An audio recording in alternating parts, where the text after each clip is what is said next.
जो भी कुछ देख रहे हो, जो तुम स्पर्श कर रहे हो, जहां चल रहे हो, जहां बैठ रहे हो, जो बोल रहे हो, यहाँ सब भजन है। वास्तविक वास्तविक बात, बिल्कुल बिल्कुल विश्वास करने वाली बात है। जो देख रहे हैं, जो सुन रहे हैं, जो बोल रहे हैं, जहां चल रहे हैं, जहां बैठे हैं, सब भजन है। इससे अद्भुत बात क्या होगी? कैसे? राधा करावचित पल्लव वल्लरी के, ये जो लताएं हैं, द्रुम है, बेलियां है, पुष्प है, पल्लव है, ये दर्शन में आ रहे हैं ना। प्रथम श्री महारानी जो कि कृपा दृष्टि से सींचे हुए हैं, और श्री जी का कर स्पर्श इन सबको प्राप्त है। इससे बड़ा भजन क्या होगा? स्वयं स्वामिनी जो इनके नीचे खेलती हैं, विहरण करती हैं, ये वृंदावन की लताएं, आप जहां भी जाओ कहीं ना कहीं तो दर्शन होता ही है। यहाँ तो सौभाग्य है कि पीछे और इधर, ये सबसे बड़ा भजन है। बहुत सही बात कह रहे हैं गुरुजनों ने बताई हुई। कभी आपका हृदय विक्षिप्त होता है, जैसे जैसे आपका भजन बढ़ेगा, मंत्र जप करने लगे, एक अजीब सी उदासीनता, एक खिन्नता, किसी से बात करने का मन नहीं, किसी से बोलने की बात नहीं, एक चिड़चिड़ापन, हृदय में भी कोई अनुभव नहीं हो रहा, कुछ समझ नहीं आ रहा, एक कुछ पल्ले नहीं पड़ रहा। वो जो मार्ग में चलते हैं उनके सब होता है। कहा है कि ऐसी जब भी स्थिति हो तो बैठ जाओ बस शांत चित्त होकर और लताओं को देखने लगो। ये लताएं समाधि प्रदान कर देती है, देखते देखते आपके हृदय को शांत कर देंगे। केवल दर्शन, कुछ नहीं करना, बैठ जाओ, प्रणाम करो और ऐसे बस बैठ जाओ, लताओं का दर्शन करने लगो। थोड़ी देर में देखना आपका चित्त फिर से वैसे उसी धारा में बहने लगेगा। इनकी कृपा प्राप्त होगी। ये साक्षात मूर्तिमान भजन है। और राधा पदांक विलसन मधुर स्थली के, यहाँ भजन करना नहीं है, यहाँ हो रहा है, यहाँ सब कुछ भजन है। यहाँ जो दर्शन कर रहे हो, लताओं का दर्शन, ये सब भजन स्वरूप है। इनकी कृपा से ही श्यामा श्याम के चरणों में प्रीति होती है। बिहारी देव जी कह रहे हैं, प्रेम पदार्थ अति दूर है, बिन से रज रूख। इन लताओं का बिना सेवन किए, बिना इनकी सेवा किए, रजरानी की सेवा किए बिना, उसका स्पर्श किए बिना किसी को प्रेम प्राप्त नहीं हो सकता। ये है। और यहाँ आपको कुछ नहीं करना है, दर्शन करो, चलते फिरते कहीं ना कहीं स्पर्श हो ही जाता है। कितना भी कोई हो ऐसे प्रणाम कर ले, अरे बहुत महिमा है। श्रीपाद प्रबोधानंद जी कहते हैं कि वृंदावन धाम के यहाँ जो पुष्प है, इनकी गंध जब यहाँ से प्रवाहित होती है अन्य देशों में, वे सब परम पद के अधिकारी हो जाते हैं। विश्वास करने की बात है। यहाँ का एक पुष्प को वृंदावन में एक बार आए, फिर कभी मत आना। ऐसा नहीं कि आना मत, पर महिमा की बात कर। आप आए एक बार, कैसे भी संयोग बना, श्री जी की कृपा से आ गए। यहाँ किसी लता को प्रणाम कर दिया, किसी पुष्प की गंध को सूंघ लिया, यमुना जी का दर्शन कर लिया, किसी भी एक कार्य को कर लिया आपने यहाँ एक बस, निश्चित अब आपकी दुर्गति नहीं होगी। ऐसा वर्णन है कि जहां भी आपका शरीर छूटेगा, कीकट आती देश, जहां निश्चित है दुर्गति, नरक ही जाओगे, वहां रहकर भी जब शरीर छूटेगा तो द्वार पर विमान खड़ा होगा। ये धाम की महिमा है। यहाँ का विहरण, ये तो लता पता है। यहाँ की रजरानी में विहरण, स्वयं श्री स्वामिनी जो यहाँ विहरण करती है, उनके चरण मकरंद से यहाँ की रज पावन है। इसमें प्रेम मिला हुआ है। यहाँ का स्पर्श, रज का स्पर्श करने से ही हृदय में प्रेम जागृत होता है। यहाँ का विहरण करना, मानो आप साक्षात प्रेम रस समुद्र में कलोल कर रहे हैं।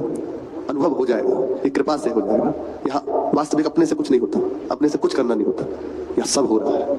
जैसे जैसे प्रभु कृपा करेंगे ये कराते जाएंगे। अब ये अनुभव इसलिए नहीं करा रहे कि यदि, क्योंकि पूर्ण चित्त समर्पित नहीं है, अभी अनुभव की वृत्ति आने लगे कि ऐसा ऐसा, तो अहम जागृत हो जाए और अहम का स्वरूप है गिरा देना। इसलिए प्रभु उपासक की अनुभूतियों को स्वयं छुपा कर रखते हैं, बहुत संभाल के चलाते हैं। बहुत विलक्षण बात है। तो यहाँ का विहरण स्वयं लाडली जो करती है, उनके चरण मकरंद से ये रज अभिषिक्त है, इसमें प्रेम सम्मिलित है। इसको मस्तक पे लगा, इसमें विहरण करो, परम भजन हो रहा है। राधा यशो मुखर मत खगावली के। और भजन आप कुछ मत कीजिए। सुबह सुबह उठते हैं तो सहज में कान में पड़ता होगा, ये जो पक्षी हैं उनकी चहचहाहट, मोर की ध्वनि सुबह सुबह होती है। आप कोई प्रयास मत कीजिए, सुनने को मिलती है 3, 4, 2, 2:30, 3 बजे, 4 बजे, और अभी भी वो आपस में चहचहा। ये वेदों का, परम वेदों का फल है, चरम वेदों का फल है। श्रीपाद प्रबोधानंद जी कहते हैं वृंदावन धाम के पक्षियों की यदि चहचहाहट सुन ली तो मानो समस्त वेदों के पारण का फल मिल गया।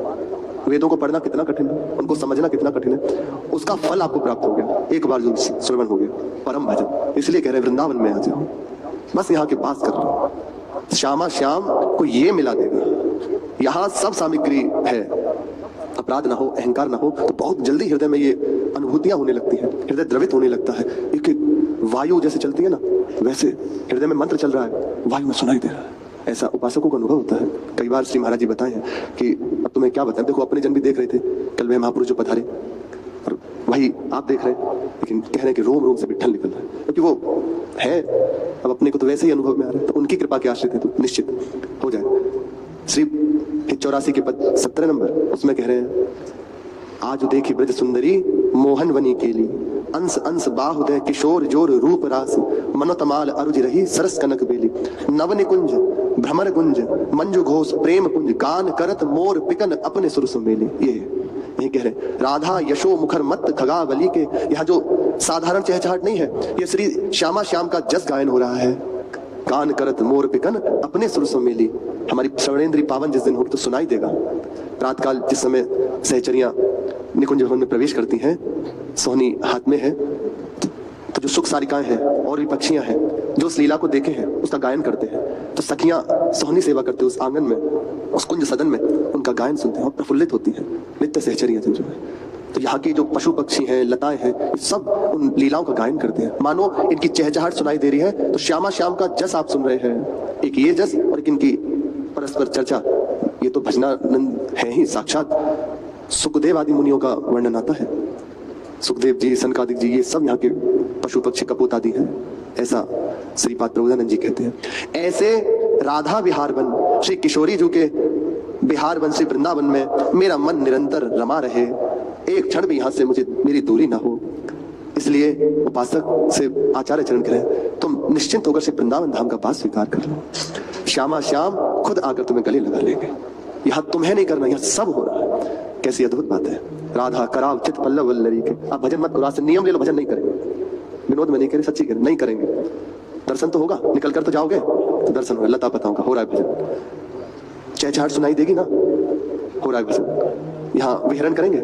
आचार्य चरण कह रहे आशा से दास्यम वृष भानुजाय, स्थिरे समध्या सच भानुजाय, कदानु वृंदावन कुंज बीती सोहम नुराधे हृदय धीर भवे। कब ऐसा होगा कि वृंदावन की इन कुंजों में विहरण करता हुआ मैं भ्रमण करूंगा। क्या मिलता है यहाँ विहरण करने वालों को? कुंज बीतियों में श्री राधा दास, उनके चरणों की आशा, उनकी सेवा विलासा प्राप्त होती है। हमने कई बार देखा श्री बड़े महाराज जी ऐसे अकेले एक लकुट लिए और ऐसे कमंडल लिए, कभी किसी गली में देखा भ्रमण करते अपने आनंद में मस्त अकेले ऐसे जा रहे हैं, कभी कहीं से देखा एकांत, और कई बार देखा कि एकांत जगह है कालीधर से आगे, वहां कुछ तमाल की लताएं हैं, तो वहीं जो काली मंदिर है ना उसके पीछे उस लता के पास ऐसे बैठे हुए शांत होंगे अकेले, थोड़ा थोड़ा अंधेरा है तो अपने भी दूर से प्रणाम के अवस्था आगे। कई बार देखा जो कालीधर बाहर परिक्रमा मार्ग में इधर कोट में बैठे हुए हैं, कुटिया कितनी दूर है, पास में, अकेले भ्रमण करते हुए देखा। क्या मिलता है? राधा चरणों का दास मिलता है, विहरण करने वाले को। वृंदावन धाम में विहरण करना, लीलाओं का गायन करना, नाम का रटन करना, इससे बड़ी कोई उपलब्धि नहीं। चहचहाट सुनाई देगी, आप कुछ ना करें तब भी पक्षियों की, तो उनके द्वारा जो श्री श्यामा श्याम का जस गायन हो रहा है वे आपके श्रवण में पड़ेगा, और उसका फल है गावत श्रवणन सुनत सुखाकर विश्व दुरित दमन। श्यामा श्याम की चरणों की रति प्रदान कर देगी। ये यहाँ भजन ही भजन, इसलिए वृंदावन धाम का बात स्वीकार कर। आचार्य कह रहे मेरा मन ऐसे वृंदावन धाम में निरंतर रमा रहे, जहां मेरी महारानी जी का जस गायन हो रहा है, उनके द्वारा ये पल्लव स्पर्श किए हुए हैं, उनकी कृपा दृष्टि से पोषित किए हुए हैं, उनका जस गायन ये समस्त वृंदावन का वैभव करता है। वे अपने श्री चरणों से यहाँ विहरण करती है। ऐसे वृंदावन धाम में मेरा मन रमता रहे, उपासक को भी ही चाहे, बस कोई और विचार नहीं, कोई और साधन की बात नहीं। धाम का वास, श्यामा श्याम के चरणों का आश्रय, उनके जस का गायन, उनके वृंदावन धाम में विहरण करना हो गया परम भजन, सबसे बड़ा भजन। प्रसंग श्री मीरा जी का चल रहा है। चित्तौड़ से और मेवाड़ से जो राजपुरोहित जी, सामंत आदि आए हुए हैं, उन्होंने विचार किया कि 5-6